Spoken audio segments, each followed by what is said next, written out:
It's 19 hours GMT. Hello, good evening to you. Welcome to NEWS360 and that's live news up here at Adesawe in Kanda. My name is Alfred Okansi. And I'm Natalie Fort. A look at the top stories this evening. NEWS360 headlines is brought to you by Deluxepaid, GT Bank and Calipo. Well, top on the news tonight, hundreds of protesters hit the streets of Nkranza in newly created Bono East over siting of regional capital. Also, the three teacher unions urge Education Ministry to shelve the award of pre-tertiary diploma. Also ahead this evening, Ghana to become the second country in Africa after Rwanda in medical drone delivery after Zipline rolls out its services in second quarter of the year. We're getting into the world of business tonight, where telecommunications company Vodafone Ghana says it will not succumb to pressure to list on the Ghana Stock Exchange. And on the international front this evening, UN says Nigeria's president broke international rules when he recently suspended Chief Justice. Stay with us here on NEWS360. We've got the details of these and much more news. As always, you could watch us all across the world on 3news.com and TV3 Ghana on Facebook. Absolutely. Let's go into our first story this evening, where hundreds of protesters hit the streets of Nkranza in the newly created Bono East region over what they described as sidelining the Nkranza township in the selection of the regional capital. Now, they blamed the development on some politicians whom they claim were influential in the creation of the new region. Here's a report by regional correspondent Larry Pakwesi Moses. According to the protesters, Nkranza is strategically located with the land, population and resources required for the regional capital. The Dontenghine of the Nkranza traditional area, Nana Akufo-Addo IV, said they did not understand why the paramount chief of Techiman traditional area, Osadieyo Ekumfiamea II, made many public statements to the effect that Techiman was going to be selected and named as a regional capital when the siting of the regional capital was not discussed before the referendum.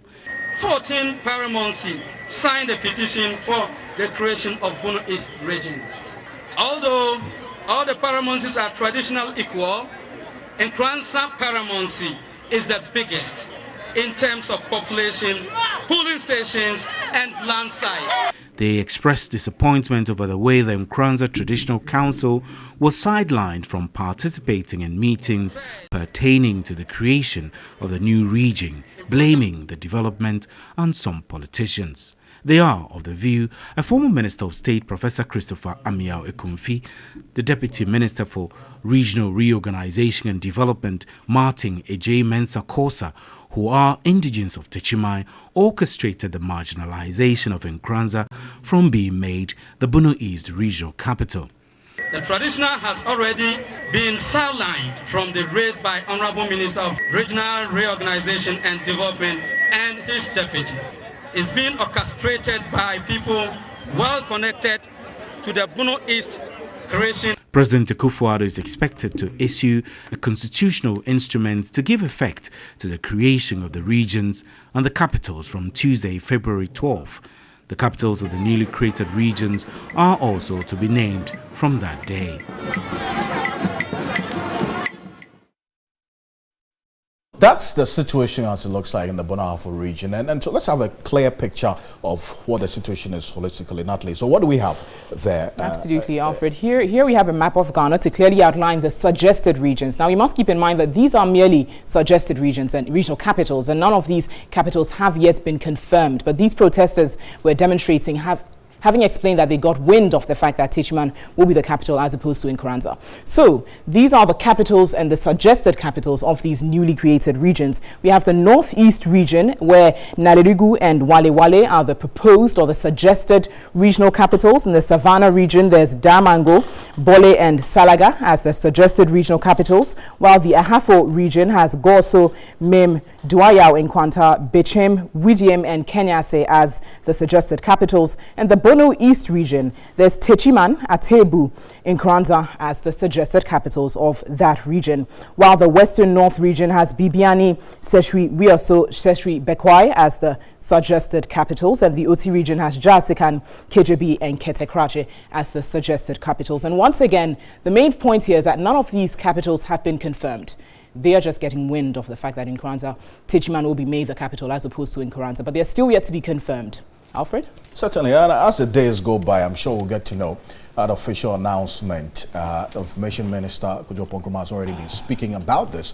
We'll keep our eyes and our ears closely to that particular ministry and that official announcement in the coming days. But the three teacher unions have asked the Education Ministry to shelve the idea of the award of pre-tertiary diploma according to the Ghana National Association of Teachers, NAT, National Association of Graduate Teachers, NAGRAT, and Coalition of Concerned Teachers, CCT. The move could affect quality of the graduates.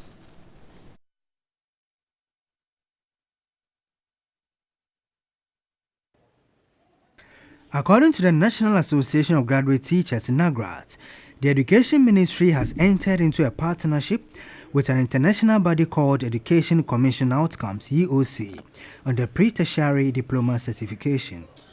This commission seeks to pump in $1 billion into education across the African continent to allow private participation in the management of public pre-tertiary schools. But according to NAGRAT, this could affect quality delivery and promote commercialization. These people are businessmen. The funds that is coming is juicy. It's attractive to businessmen. And at the end of the day, what is going to happen is that when the funds begin to dwindle, like all funds have dwindled to third world countries, then those schools will be schools that the parents themselves will now have to be supporting to maintain in the system. How sure are you with this? Absolutely sure. We have been fighting the EOF, we have been fighting this Education Commission and the Global Steering Group for the past 10 years. They tried the same thing in Uganda. International pressure mounted on them, the teacher unions in Uganda, the Ugandan government is withdrawn out of this. He cautioned the Education Ministry against going into the deal. We call on government to halt private-public partnership agenda. In Ghana, we have named it Ghana Partnership Schools, GPS. So government should halt it immediately, or else the unions don't have any other choice, like we have prescribed in our press, to embark on an industrial action. The president of the Coalition of Concerned Teachers, CCT Ghana, Kinali Awudu, advised the Ministry of Education to conduct broader consultations. As I speak to you, so many schools in Ghana are suffering from petty things like teaching and learning materials and what have you. Teachers are complaining of their allowances which is not being paid and all that, and the minister is aware. So when these policies and other things keep coming, it gets the teacher who is the fulcrum of education much more angrier and think that the policymaker do not think more about their welfare. Head of Conditions of Service for NAT, Ahina Kwakwashi, is of the view such initiatives could further affect the duration of students in their pre-tertiary education. Whatever certificate they want to give at the end of SHS level, at that terminal level, it's up to them to decide. And again, I think they cannot on their own decide. Definitely they will engage stakeholders for them to come out with some kind of input. The ministry has since in a statement denied the issue. Some other news. The forum, comprising 12 labor unions, has given the Social Security and National Insurance Trust, SNIT, 2 weeks to accurately compute past credit of pensioner contributions. At a news conference in Accra, chairman of the group, Isaac Bampo Addo, revealed the wrongful calculation has resulted in low pension benefits for workers. Daniel Opoku has the rest of the story. The leadership of the forum recalled countless meetings with Senate since 2010 to get their concerns addressed. It also cited numerous engagements with the regulator, the National Pensions Regulatory Authority, but to no avail. According to the forum, the wrongful calculation of past credits by Senate has negatively impacted on contributions. Some contributors who retired in 2010 after 35 years of public service were paid a paltry 2,300 cedis. Our members when they are on retirement, SNIT will first take them to MPRA, go and see MPRA. And then when they go to MPRA will say, go and see your schemes. Meanwhile, these monies are with SNIT. They've not been paid to the schemes.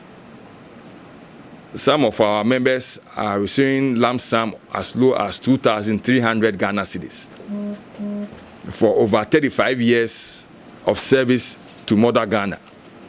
Chairman of the forum, Isaac Bampuado, gave Senate 2 weeks to get their concerns resolved. The regulator is aware of these things. We've had various meetings with them, plus SNIT, plus the Minister for Employment, just to resolve this issue. And as we speak now, the issues are still unresolved. And this time around, we are determined that come 28 February, if SNIT does not comply with the terms and conditions under which they are keeping these past credits, we have no option than to advise ourselves. He again asked Senate to pay interest on the amount due following the delay. Since we are supposed to manage these tier 2 funds, and you are pleading with us that when you transfer these monies to us, the SNIT scheme is going to collapse, then we are going to determine how much interest you're going to pay on these monies that are with you. So we agreed that, okay, then if you want to keep these monies, you pay 100% TB rate. And that's very marginal. The group has since petitioned the Employment and Labor Relations Ministry. President Akufo-Addo says Africans should never again permit themselves to be subjected to dehumanizing conditions and be sold into slavery. He was speaking at an event organized by the Kenyan President Uhuru Kenyatta on the sidelines of the ongoing 32nd ordinary session of the Assembly of the African Union, that's AU, in Addis Ababa, Ethiopia. Nearly 12.5 million Africans from Central and West Africa who were sold into slavery had their freedom curtailed in order to create wealth for the people of unknown lands. President Akufo-Addo described the slave trade as one of the most barbaric episodes of human history. Never again should the African peoples be described as indentured servants or apprentices for life. He noted Africans have a sacred duty and an onerous responsibility to help restore the dignity and pride of the African. We're a continent of some 1.3 billion people, more than either the populations of Europe or the Americas. We're an enterprising, hardworking, and innovative people, and we must make it count. President Akufo-Addo said Ghana is using the symbolism of 2019, dubbed as the Year of Return, to bring together Africans, persons of African descent, to strengthen the commitment of ensuring that this blot on the history of Africa never recurs. We in Ghana will ensure that the focus of activities commemorating the arrival of the first African slaves in Virginia showcases the achievements, creativity, ingenuity, and resilience of the African peoples through the ages. President Akufo-Addo encouraged Africans to be proud of their rich heritage.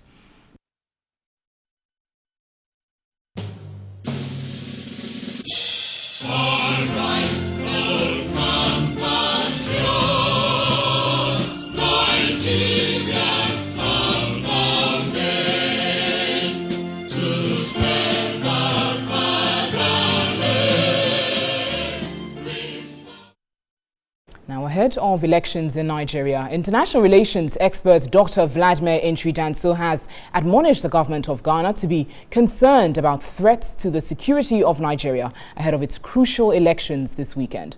According to him, any incident could cause a spill over into Ghana.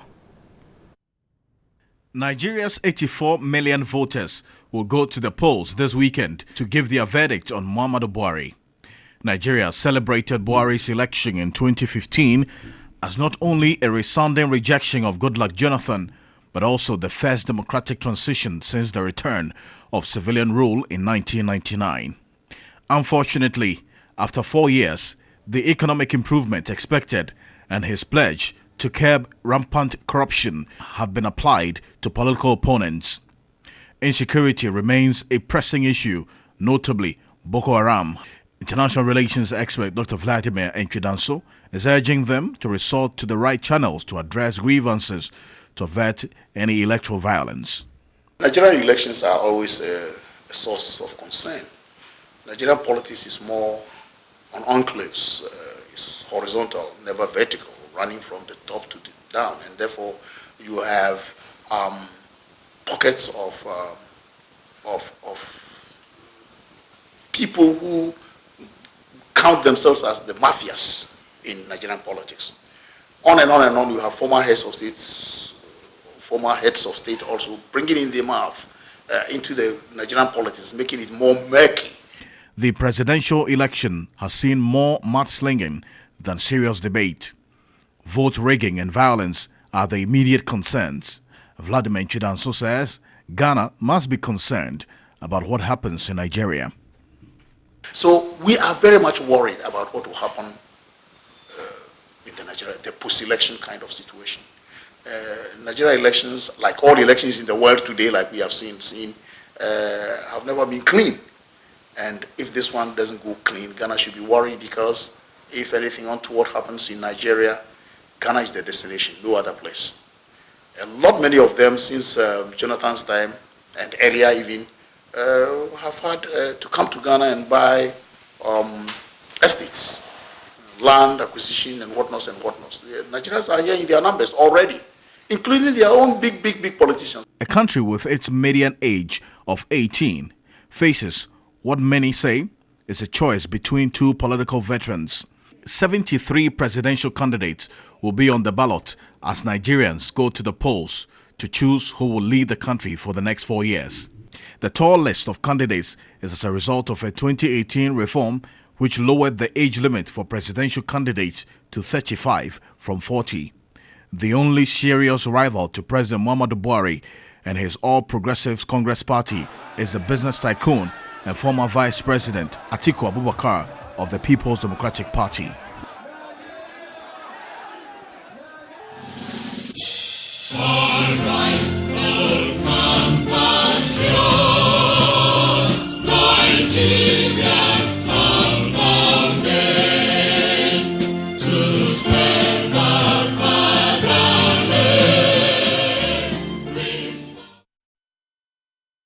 Keep an eye on what's happening in Nigeria in the coming days here on TV3 and our various platforms as well, Media General. So stay with us on the road to Aso Rock as we bring you all the details with respect to that and how the 73 candidates will maneuver to get their people to vote for them. But on MTN Video Report, our citizen journalist Mustafa Ahin reports on a stalled school block project at Asin Ahiaso in the Central Region.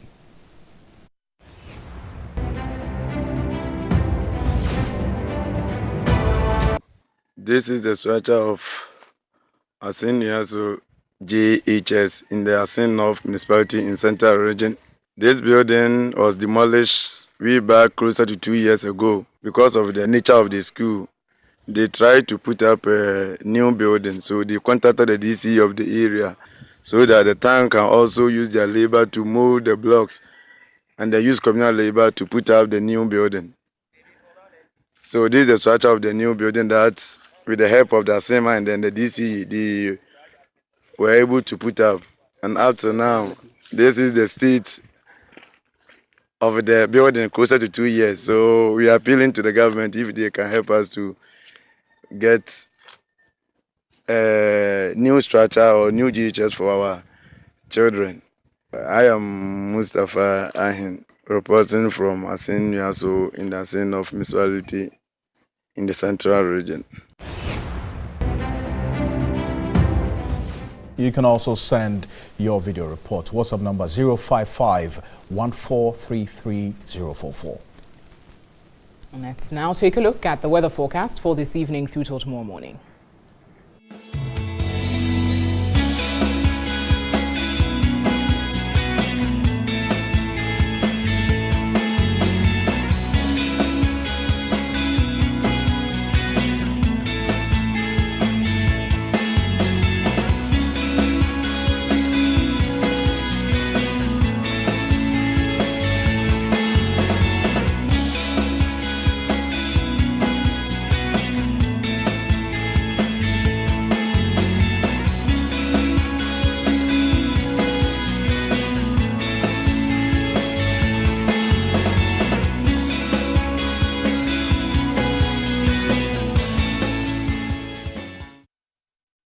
This is live here on NEWS360. We're live all across the world on TV3 Ghana, on Facebook, on DSTV channel 279, on 3news.com as well. Stay with us. We'll be back with business. Back with Yasari. But still to come tonight. Ghana to become the second country in Africa after Rwanda in medical drone delivery after Zipline rolls out its services in second quarter of the year. And in business tonight, telecommunications company Vodafone Ghana says it will not succumb to pressure to list on the Ghana Stock Exchange.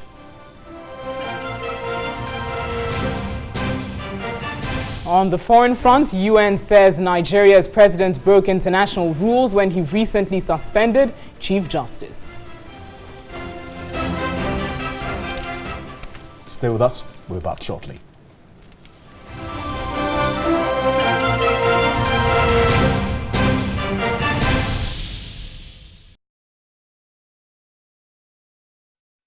Hello, good evening and welcome to the business news segment on NEWS360. My name is Parkwisi Asari. We begin with the issues within the telecoms industry, and telecommunication company Vodafone Ghana says it will not succumb to pressure to list on the Ghana Stock Exchange, reacting to reports to list on the boards following its recent acquisition of a 4G LTE license. The External Affairs Director, Gerhard Mensah, in a statement indicated that nowhere in the bid documents or the license condition was there reference made to listing.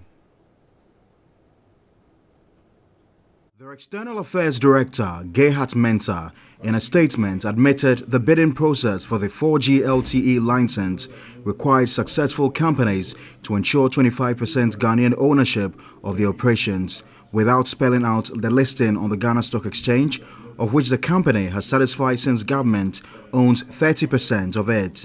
He, however, emphasized that Vodafone had no aversion to listing or accommodating local participation in the company's fortunes. He noted the company's focus now was on ensuring that infrastructure was ready for the deployment and full-scale rollout of 4G as early as possible, adding that its successful partnership with government and the business investment in spectrum, infrastructure, products and services and staff were proof of its commitment to the country. In other news, technological change is mounting pressure on the way of doing business. Now, stakeholders have, however, implored government to adapt to the change to unlock economic potentials. The Chief Executive Officer of the Summit Ghana seeks to bridge the gap between the local and foreign markets by championing private sector-led growth and innovative public policies. My colleague George Quenon reports. The last few years have seen significant changes in the corporate world, evidenced by dynamic technological shifts in the fundamental way businesses are conducted in the mature and emerging markets. Innovations do not only create phenomenal opportunities for economic growth, but also serious societal challenges. Over 400 CEOs are expected at this year's Ghana CEO Summit to set the pace in the development of the roadmap in this regard.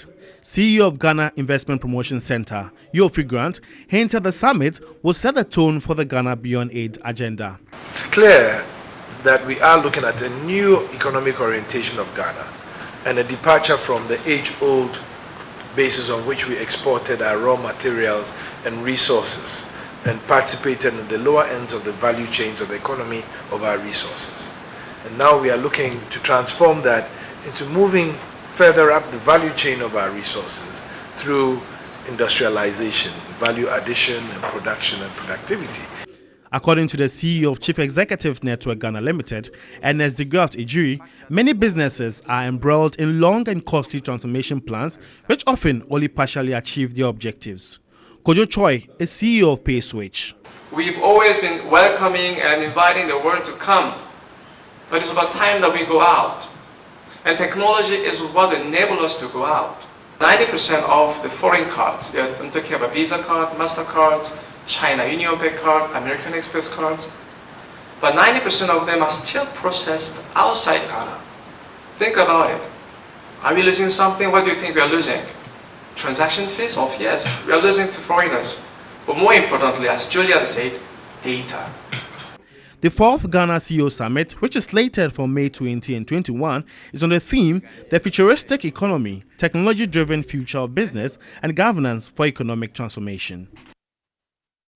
In other news, the Holy Trinity Medical Center is working at increasing awareness of antimicrobial resistance in Ghana. Antimicrobial resistance is the ability of bacterial and other parasites to stop antibiotics from working against it. The head of Medical Intensive Care Unit at the Kolebu Teaching Hospital, Dr. Oforeje, says antimicrobial resistance has become a serious public health problem that must be tackled head-on. Antibiotics are medicines that attack bacteria in various ways to disable their structures and functions and thereby treat and, in some cases, prevent bacterial infections. According to the World Health Organization Global Report on Surveillance on the AMR in 2014, the antimicrobial resistance has become a serious public health problem as health systems can hardly find treatment options for common infections. The head of the intensive care unit at the Kolebu Teaching Hospital, Dr. Oforeje, says access to adequate data on the antiviral resistance will be important to help control the problem. The data that we have is woefully inadequate. We are not collecting enough data. We don't know the magnitude of the problem. We have no way to tell whether some of the steps that we are taking to combat it is even working. So data is important. We need to equip ourselves to make sure that we are collecting enough data. We know what to do with the data, and we know who to tell the results of the studies that we do properly disseminated. He stressed the need for a regulatory system that will enable medical practitioners to follow in administering antibiotics to patients. Dr. Oforeje also advised patients to have a fair knowledge of drugs prescribed for them. Irrespective of what medicine your doctor prescribes to you, ask them why the medicine is being given to you. How long should I take it? If I take it and there's a problem, are there any problems that I should recognize? So that the doctors themselves know that the patients are equipped and would ask questions.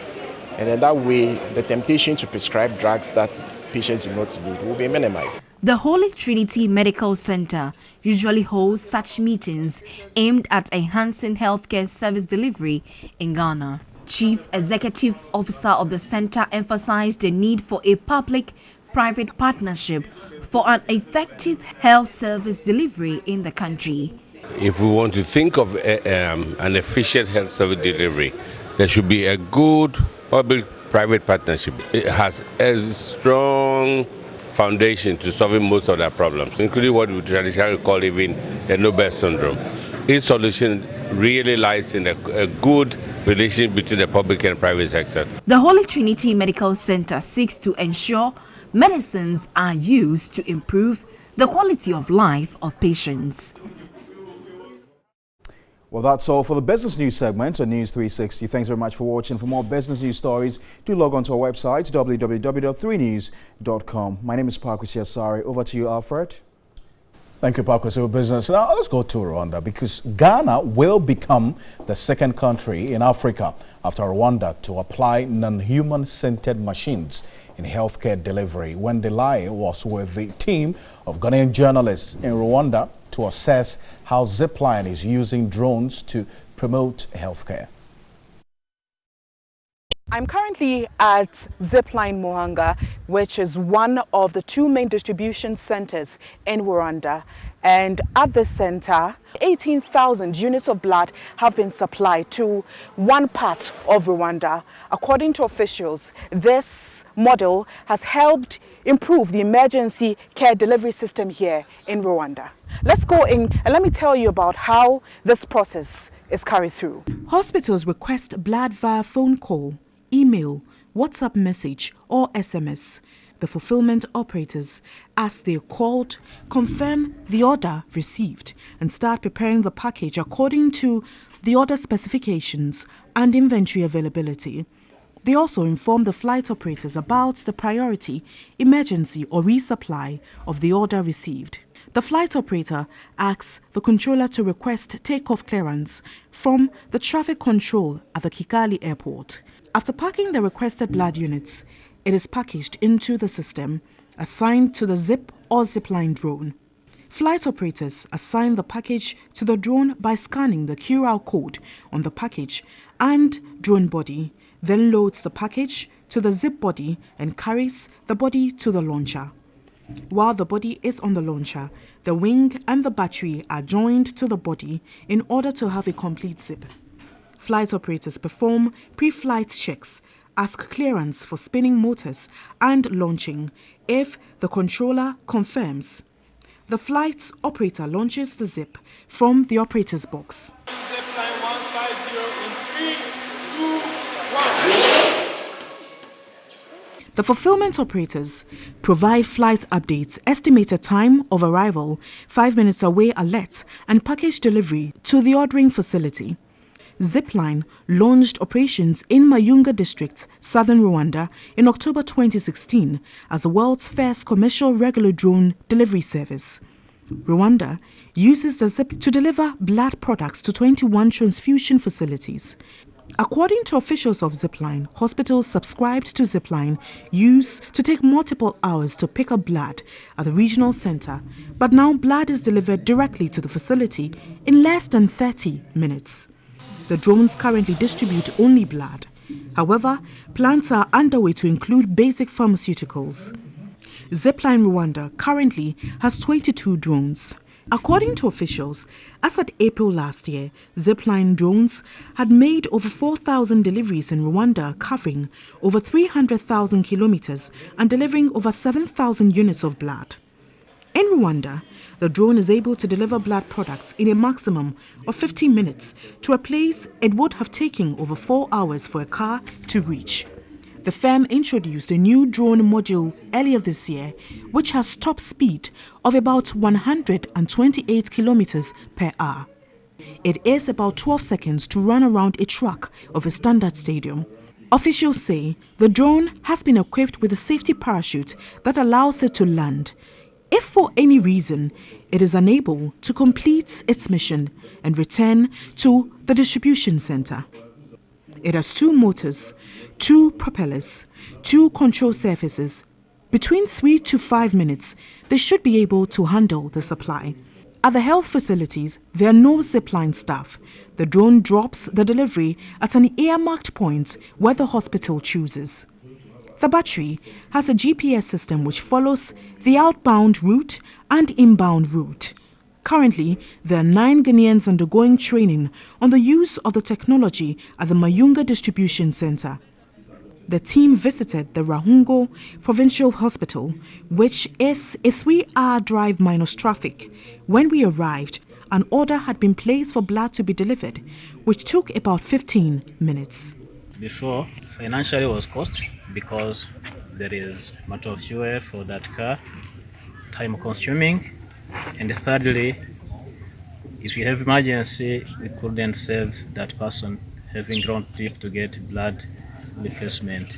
Even if we could be having blood bank in our hospital, but you had some maximum limit of unit. And since we started working with Zipline, the thing have changed. What was taking us 4 to 5 hours to get blood, that was round trip from here to Kigali.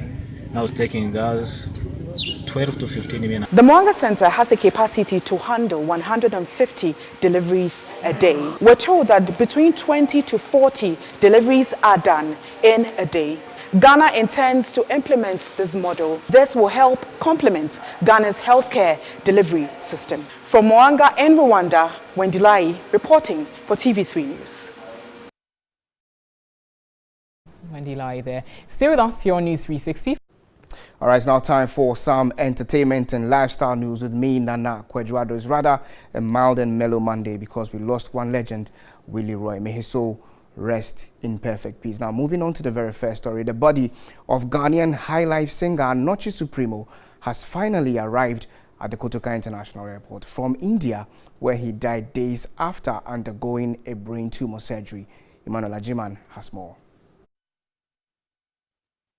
Nochi Supremo, formerly Daddy Lumba Jr., suffered a brain tumor which rendered his left eye partially blind. The musician was flown to India where he underwent brain tumor surgery, but unfortunately, Anoche Supremo gave up the ghost on January 30, 2019. The Indian hospital demanded an amount of $21,000 for full payment of hospital bills before releasing his mortal remains to his family. Retrieving his mortal remains and the cost of flying it back to Ghana cost an amount of $36,000. The amount was mobilized through the benevolence of the public. Anoche's body arrived on Monday afternoon. The body arrived at the cargo section of the Kotoka International Airport and was received by members of his family. His manager Isaac Kobna Zak, who accompanied him to India, narrated his ordeal whilst in India. They kept the body there for 2 days and they gave me a maximum of 2 days to clear the bills. But then after that second day, I went to them that I cannot pay the bill within that period. Then they said, then I have to put something down, that is release my passport and his passport document, so that they will grant me the opportunity to take the body to the mortuary. His family was appreciative to Ghanaians for their donor support, stressing allowing their kinsman's body to be cremated in India was a no-no.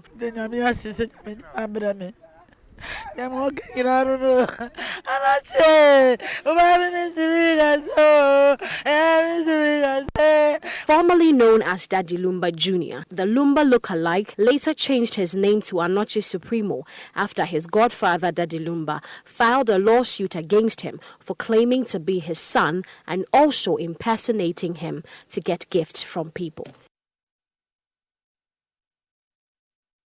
All right, so may his soul also rest in peace. Now, still at the airport, winner of Talented Kids Season 8, DJ Switch, is back in Ghana after performing for African leaders at the AU headquarters in Ethiopia over the weekend. This gift across the continent and around the world.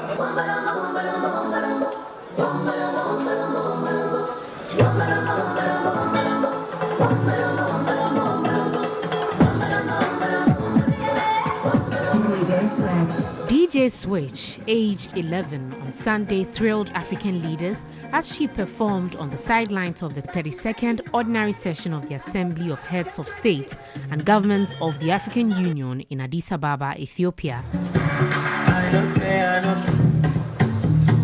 DJ Switch. It was so fantastic. I mean, I felt very great. The state of mind was that I make the whole Africa happy, because that was the whole Africa.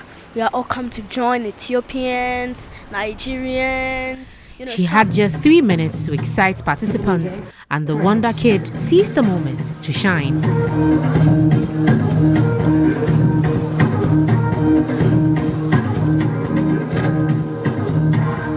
The meeting, among other things, discussed the UN's Sustainable Development Goals. In his speech, DJ Switch implored the gathering of presidents to prioritize the SDG Goal 4, which calls for inclusive and equitable quality education. In sub-Saharan Africa, over 12 million girls are at risk of never receiving education. So, if children do not acquire the basics, it affects the socio-economic development of our continent. And I also told the people out there that the SDGs are about the future of my generation. So the president should not fail us. The vast rising talent made Ghana proud. Her showmanship was admired by all. I was very happy because she signed a ball for me. That means I should keep on my good work. DJ Swish is expected to return to the classroom to make up for the contact hours lost. So keep on the good work, DJ Switch, and that's how we wrap up tonight's edition of Entertainment News here. My name is Nana Kwejuado. There is more news on 3news.com. It just gets me so excited. Absolutely. Yeah, she's an amazing anchor. Claire, it's a lot to happen with Talented Kisses in 10 Absolutely. Yes, this year. yes. But I want to say thank you. As always, it's been an amazing 60 minutes with you. My name is Alfred Okanse. And I'm Natalie Force. For a lot more news, visit our website, 3news.com. Thanks for watching. Have a great evening.